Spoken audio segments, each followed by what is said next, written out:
सभी को नमस्कार। Chemistry bye Kapil Dangi sir YouTube channel पे अपन पढ़ रहे हैं इलेक्ट्रोकेमिस्ट्री और इसके पार्ट 15 में अपन ने पढ़ा था Nernst equation and it's applications, Nernst समीकरण और इसके अनुप्रयोग। आज अपन विद्युत रसायन या इलेक्ट्रोकेमिस्ट्री का एक बहुत ही इंपॉर्टेंट पार्ट पढ़ने जा रहे हैं और वह है बैटरीज और सेल। बैटरी या सेल, देखिए जैसे अपन बहुत सारे विद्युत के उपकरण काम में लेते हैं, जैसे हाथ की घड़ी है, दीवार की घड़ी है, रिमोट है, जैसे टॉर्च है, बहुत सारी चीजें अपन काम में लेते हैं और उनको उपयोग में लेने के लिए विद्युत के स्रोत की आवश्यकता है। वो विद्युत का स्रोत, उसमें काम में आने वाली बैटरी या सेल से अपन विद्युत प्राप्त करते हैं। और वो सब बैटरी या सेल क्या है? विद्युत रासायनिक सेल हैं, जिनमें रासायनिक अभिक्रियाएं होती हैं और रासायनिक ऊर्जा विद्युत ऊर्जा में परिवर्तित होती है। विभिन्न रासायनिक अभिक्रियाएं होती हैं, विद्युत ऊर्जा प्राप्त होती है और इस विद्युत ऊर्जा को अपन काम में ले लेते हैं। क्लियर? अब देखिए मैंने यहां पर दो शब्द लिखे, बैटरी या सेल, और बीच में या लगाया। या क्यों लगाया? कि दोनों के जो अर्थ हैं वो लगभग समान ही हैं, लगभग समान है। दोनों ही विद्युत रासायनिक सेल हैं और दोनों ही विद्युत के स्रोत के रूप में अपन काम में लेते हैं। लेकिन थोड़ा सा जो अंतर है वो देखिए क्या है। सेल है वो क्या होता है? एक यूनिट होता है, एक इकाई होता है, जबकि जो बैटरी होता है उसमें दो या दो से अधिक सेल श्रेणी क्रम में आपस में जुड़े होते हैं। इससे क्या होता है? इससे अपने को उच्च विभव वाला अप्लायंसेस प्राप्त होता है या बैटरी या सेल प्राप्त हो जाता है। तो बैटरी में क्या है? दो या दो से अधिक सेल श्रेणी क्रम में जुड़े होते हैं।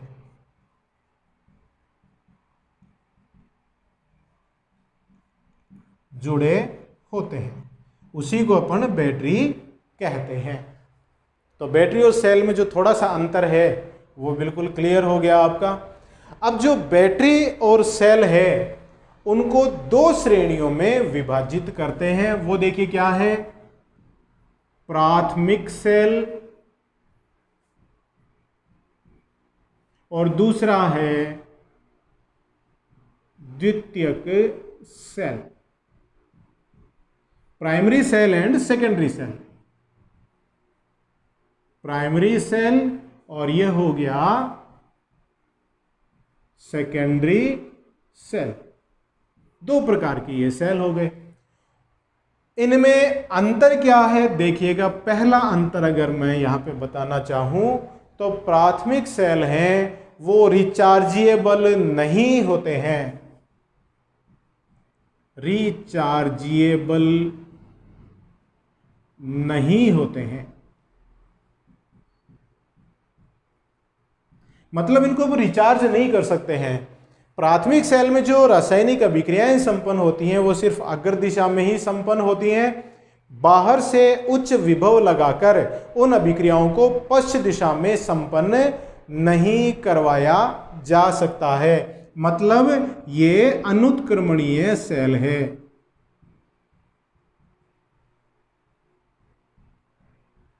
पश्च दिशा में संपन्न नहीं करवा सकते, सिर्फ एक ही दिशा में ये संपन्न होती हैं अभिक्रियाएं, इसलिए अपन कहेंगे ये अनुत्क्रमणीय सेल हैं।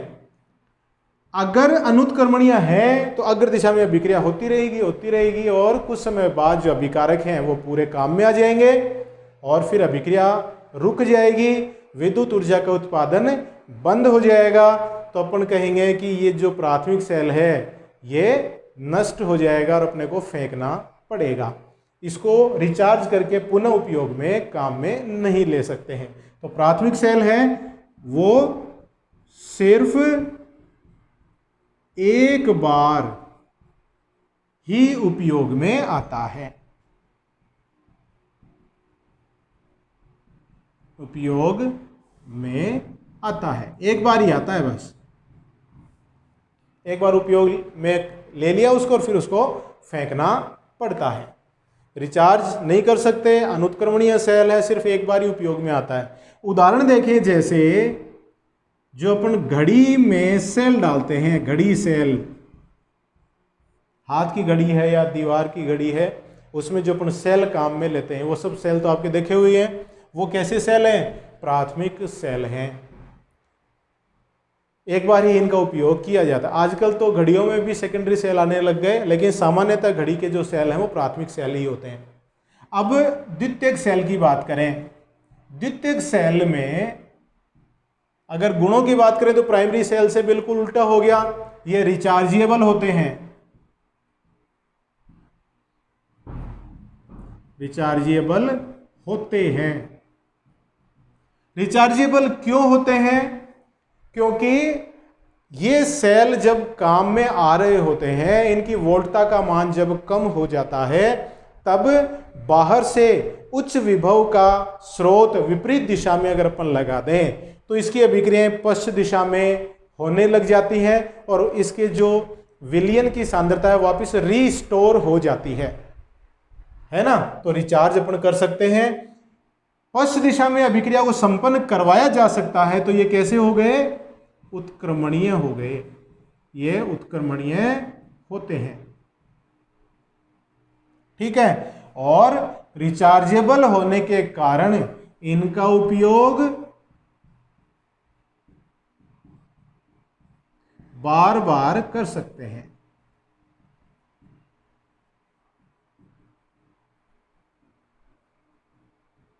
उदाहरण के तौर पे एक बहुत ही इंपॉर्टेंट है सीसा संचायक सेल, जो अपन आगे डिटेल में भी पढ़ेंगे।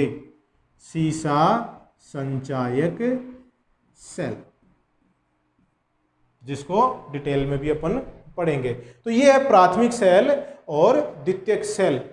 अब दोनों के ही कुछ उदाहरण अपन डिटेल में लेते हैं। सबसे पहले अपन लेते हैं प्राथमिक सेल, देखिएगा।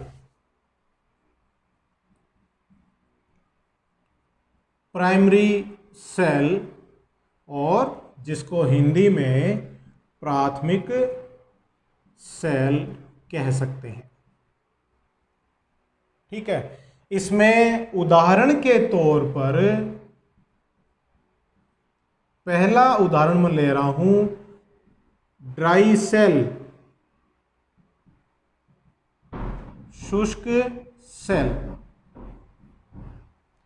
शुष्क सेल को सबसे पहले बताया था लेक्लांशे ने, इसलिए इसको लेक्लांशे सेल भी कहते हैं। लेक्लांशे सेल भी इसको कहा जाता है। शुष्क सेल जो अपन टॉर्च वगैरह में, दीवार घड़ी में अपन डालते हैं ना, आपने देखा भी होगा, बाजार से लाके डालते हैं अपन, वो लेक्लांशे सेल है या शुष्क सेल है। शुष्क सेल में क्या क्या है वो अपन इसके डायग्राम से देख सकते हैं। देखिए क्या है, ये एक जिंक का पात्र है, जिंक का पात्र, जो कैसा कार्य करता है? एनोड की तरह कार्य करता है, मतलब ये नेगेटिव टर्मिनल हो गया। इस सेल के बीच में इस तरह से ये कार्बन की छड़ लगी रहती है, ये है ना, ये इसमें कार्बन की छड़ है। इसको आप ग्रेफाइट की छड़ भी कह सकते हैं, कार्बन रोड, या इसको अपन ग्रेफाइट भी कह सकते हैं। और ये कैथोड की तरह कार्य करती है, मतलब ये इसका पॉजिटिव टर्मिनल है, ठीक है। अब ये जो कार्बन की छड़ है, इस पर एक चूर्ण भरा रहता है, ये चूर्ण है चूर्ण किसका है? MnO2 plus carbon. ये यहां इस तरह से पाउडर भरा हुआ है, चूर्ण भरा हुआ है, ये और ये क्या है? MnO2 प्लस C, ये पाउडर के रूप में है।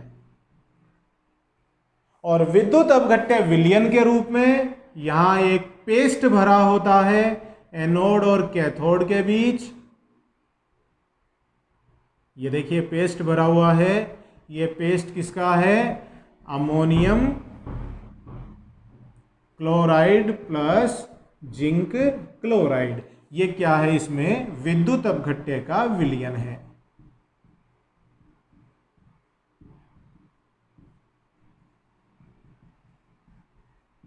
जिसको आप पेस्ट भी कह सकते हैं, पेस्ट भरा हुआ है इसमें, ठीक है। और इसके जो कैथोड है उसके ऊपर देखिए, आपने देखा होगा यहां पे इस तरह से प्लास्टिक की कैप होती है या रबड़ की कैप होती है, प्लास्टिक कैप, और इस पूरे सेल के ऊपर इस तरह से एक हार्ड कार्डबोर्ड या गत्ते का इस तरह से कोट होता है, आपने देखा होगा। ये क्या है? हार्ड पेपर का कवर इस पे लगा हुआ होता है। तो ये एक प्रकार से आप इस स्ट्रक्चर से सारी चीजें इसमें बता सकते हैं, ठीक है। किसी भी सेल के लिए आपको जिन जानकारियों का होना आवश्यक है वो देखिए क्या क्या है। कि सबसे पहले देखो एनोड किसका बना हुआ है? जिंक का, ठीक है। कैथोड है वो किसका बना हुआ है? कार्बन का। और उस पर पेस्ट कैसा है? MnO2 plus C। एक पेस्ट नहीं, सॉरी, ये पाउडर इस पे लगा हुआ होता है कार्बन की छड़ या ग्रेफाइट की छड़ पे। कभी भी आपने शुष्क सेल को फोड़ के देखा होगा तो उसमें काला काला काजल के जैसा दिखता है, आपके हाथ काले हो जाते हैं, तो वो क्या है? ये इस कार्बन के कारण वो होता है, ठीक है। अब देखिए अभिक्रियाएं कैसी होती हैं। एट एनोड, एनोड पर कैसी अभिक्रिया होगी? ऑक्सीडेशन, ऑक्सीडेशन रिएक्शन होती है। तो जिंक ठोस Zn2 प्लस 2 इलेक्ट्रॉन। जो जिंक का इसका कोट है, मतलब इसका पूरा जो भाग है, पूरा पत्र जो बना हुआ है वो जिंक का बना हुआ है, तो वो ऑक्सीकृत होकर जिंक आयनों में परिवर्तित हो जाएगा, 2 इलेक्ट्रॉन इसमें निष्कासित होंगे। ये दोनों इलेक्ट्रॉन बाह्य परिपथ से होते हुए इस कार्बन की छड़ में आ जाते हैं। तो एट कैथोड, कैथोड पर कौन सी अभिक्रिया होगी? रिडक्शन होगा, ठीक है। कैथोड पर रिडक्शन किसका होगा? देखिएगा, विद्युत अपघट्य विलयन से अमोनियम आयन प्राप्त होंगे। कार्बन की छड़ पर जो पाउडर भरा हुआ है उसमें MnO2 है, और जिंक की छड़ से ये 2 इलेक्ट्रॉन प्राप्त हुए हैं, ये इस छड़ में, कार्बन की छड़ में प्राप्त हो जाते हैं। जिंक के खोल से या एनोड से जो 2 इलेक्ट्रॉन प्राप्त हुए हैं वो इस ग्रेफाइट की छड़ पर आ जाते हैं। तो इसमें बना अमोनिया प्लस MnOOH, ये प्राप्त हो जाता है, रिडक्शन हो गया। एनोड और कैथोड की दोनों अभिक्रियाओं को मैं जोड़ दूं तो देखिए बनेगा Zn ठोस प्लस NH4 प्लस MnO2, और बना Zn2 plus MnOOH plus ammonia. ये संपूर्ण सेल अभिक्रिया है। तो एनोड पे होने वाली अभिक्रिया और कैथोड पे होने वाली अभिक्रियाएं आपको पता होनी चाहिए। दोनों को जोड़कर आप सेल रिएक्शन प्राप्त कर सकते हैं। यह है सेल रिएक्शन, ठीक है। अब देखिए इसमें कैथोड पर अपचयन हो रहा है। इसमें जो MnO2 है उसमें मैंगनीज +4 है, जो किस में बदल गया? MnOOH में बदल गया, और यहां पर Mn है वो +3 है। तो +4 से +3 हुआ, मतलब क्या हो गया, रिडक्शन हो गया, अपचयन हो जाता है। तो कैथोड पर अपचयन ही होता है। क्लियर है चीज। इलेक्ट्रॉनों का प्रवाह एनोड से कैथोड हुआ तो विद्युत का प्रवाह कैथोड से एनोड की तरफ होगा। ठीक है। अब देखिए, जो अमोनिया गैस प्राप्त हुई वो जिंक आयन के साथ क्रिया करके इस तरह से संकुल का निर्माण कर लेती है। जो अमोनिया गैस प्राप्त हुई है वो जिंक आयन, देखिए जिंक आयन मिला, यहां ये अमोनिया गैस मिली, ये अमोनिया गैस जिंक आयन के साथ क्रिया करके इस तरह से संकुल आयन का निर्माण कर लेती है। क्लियर है चीज। ठीक है। ये जो सेल है इसमें जो विभव उत्पन्न होता है उसका मान देखिए कितना है। विभव है इसका 1.2 से 1.5 वोल्ट। इस सेल का विभव होता है 1.2 से 1.5 वोल्ट होता है।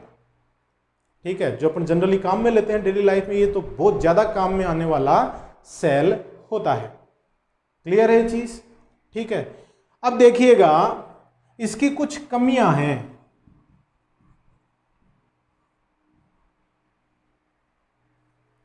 कमियों से पहले देखिए, मैं अगर सेल के, अच्छे सेल के गुणों की बात करूं तो अच्छे सेल के गुण क्या होने चाहिए कि सेल हल्का होना चाहिए, कॉम्पैक्ट होना चाहिए, उसकी पैकिंग बहुत अच्छे से होनी चाहिए, थ्रू आउट लाइफ, उसके संपूर्ण जीवन काल में जो वोल्टता है वो स्थिर रहनी चाहिए।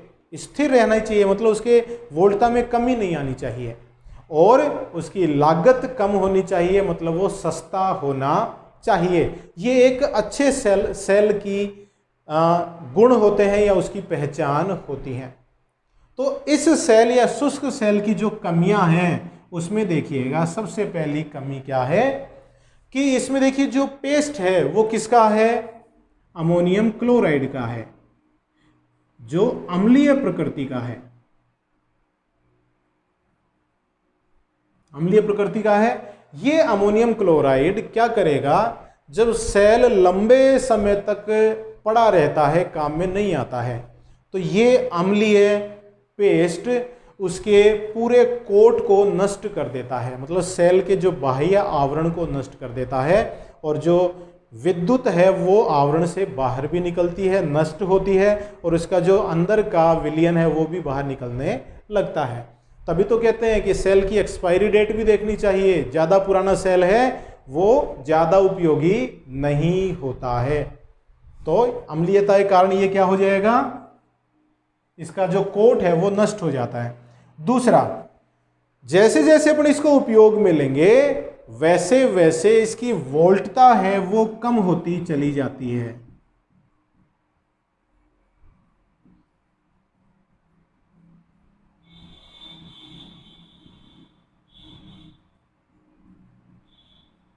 जैसे जैसे इसको अपन काम में लेंगे वोल्टता कम होती चली जाएगी। आपने देखा भी होगा, दीवार घड़ी है उसमें जब अपन सेल पुराना हो जाता है तो वो धीमी हो जाती है, कभी 1 घंटा पीछे हो गई, फिर 2 घंटा पीछे हो गई, फिर 5 घंटा पीछे हो गई, फिर उसकी घड़ी एक जगह पे यूँ वाइब्रेट करने लग जाती है, चलती नहीं है। तो मतलब करंट तो मिल रहा है लेकिन उसको पूरी तरह से चलाने के लिए पर्याप्त करंट नहीं मिल रहा है, तो देखिए वोल्टता कम होती चली जाती है। तो ये भी इसकी बहुत ज़्यादा कमी है। क्लियर है। अब देखिए बहुत सारे कंपटीशंस में एक क्वेश्चन जो पूछा गया है वो क्या है कि जो शुष्क सेल है या लेक्लांशिय सेल है उसमें उत्सर्जित होने वाली गैस कौन सी है। तो उत्सर्जित होने वाली गैस आप समझ गए होंगे, उत्सर्जित होने वाली गैस कौन सी है, अमोनिया है।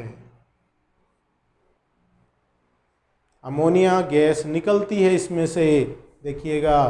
तो ये इसका इम्पोर्टेंट भाग या इम्पोर्टेंट क्वेश्चन इसमें बनता है। अमोनिया गैस निकलती है इसकी अभिक्रिया के दौरान। तो ये है शुष्क सेल जिसको अपन लेक्लांशिया सेल भी कहते हैं, ये प्राथमिक सेल है। दूसरा उदाहरण देखिएगा, मरकरी सेल। ये भी एक प्रकार का प्राथमिक सेल है, प्राइमरी सेल है। तो इसमें जो इंपॉर्टेंट चीजें हैं वो देखिएगा, एनोड। एनोड किसका बना है? जिंक अमलगम का बना है। क्या बोलते हैं इसको? Zinc amalgam. कैथोड है वो किसका बना हुआ है? वो बना है मर्क्यूरिक ऑक्साइड प्लस सी का कैथोड बना हुआ है, और विद्युत अपघट्य का विलयन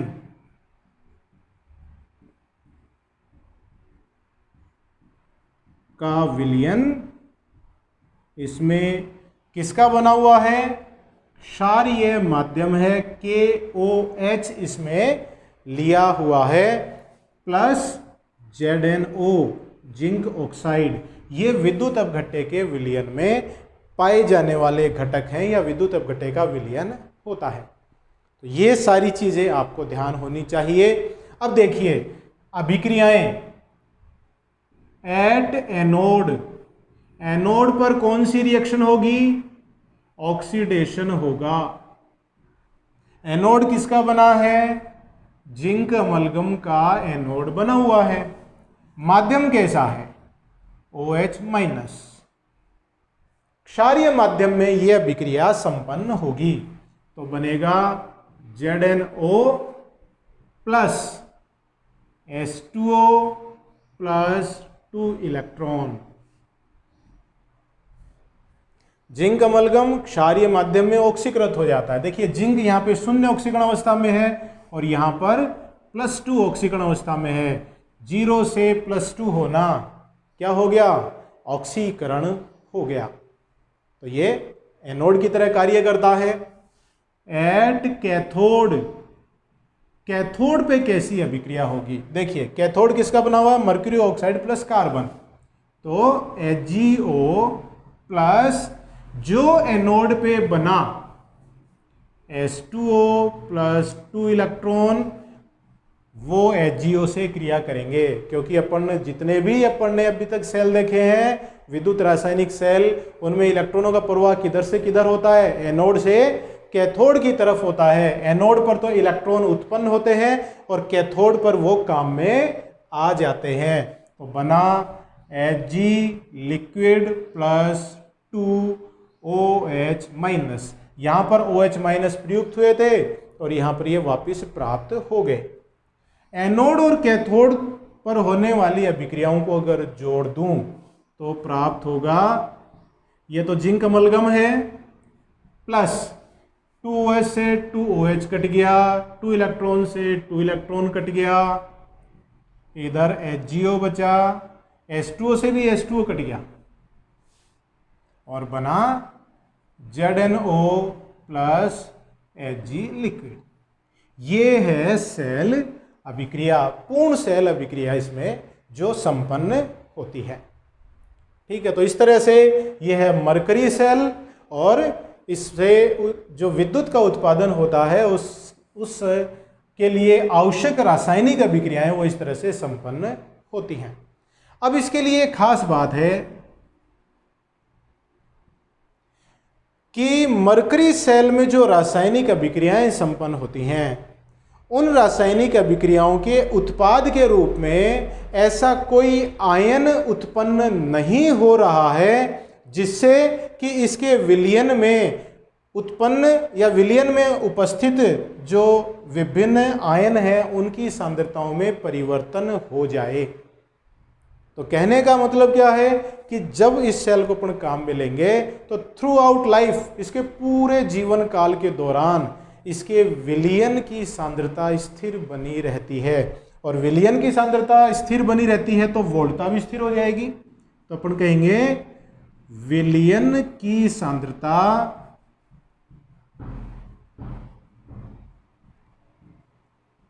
स्थिर बनी रहती है, और जिससे क्या होगा? वोल्टता भी स्थिर रहती है। तो कभी भी देखिए आप हाथ की घड़ी में जो अपन मरकरी सेल डालते हैं, तो जब ये पूरा काम में आ जाता है तो घड़ी एकदम से बंद हो जाती है। ऐसा नहीं होता है कि घड़ी का पहले घंटा पीछे हो गई, 2 घंटा पीछे हो गई, जैसा दीवार घड़ी में होता है, वैसा हाथ की घड़ी में नहीं होता है, क्योंकि वोल्टता स्थिर बनी रहती है। और जब ये पूरा काम में आ जाएगा तो वहीं पर ये रुक जाती है पूरा काम में आने के बाद। इसके जो वोल्टता का मान है वो 1.35 वोल्ट होता है। और इसके अगर अपन उपयोग की बात करें तो इसका उपयोग वहां होता है जहां पे कम विद्युत धारा की आवश्यकता होती है। जैसे मेरे पास ये माइक्रोफोन है, तो माइक्रोफोन में इसका उपयोग कर सकते हैं। माइक्रोफोन, ईयरफोन, कैलकुलेटर, इनमें इस मरकरी सेल का उपयोग किया जा सकता है। तो देखिए ये थे अपने पास 2 प्रकार के प्राथमिक सेल या प्राइमरी सेल। एक था लेक्लांशे सेल जिसको अपन शुष्क सेल भी कहते हैं, और दूसरा है इसमें मरकरी सेल। तो ये हो गया प्राथमिक सेल। अब नेक्स्ट वीडियो में अपन देखेंगे सेकेंडरी सेल या द्वितीयक सेल, जिसमें बहुत ही इंपॉर्टेंट सेल पढ़ेंगे, सीसा संचायक सेल। तो घर पे रहिए, हाथ धोते रहिए, मेरे वीडियोस देखते रहिए। बहुत बहुत धन्यवाद।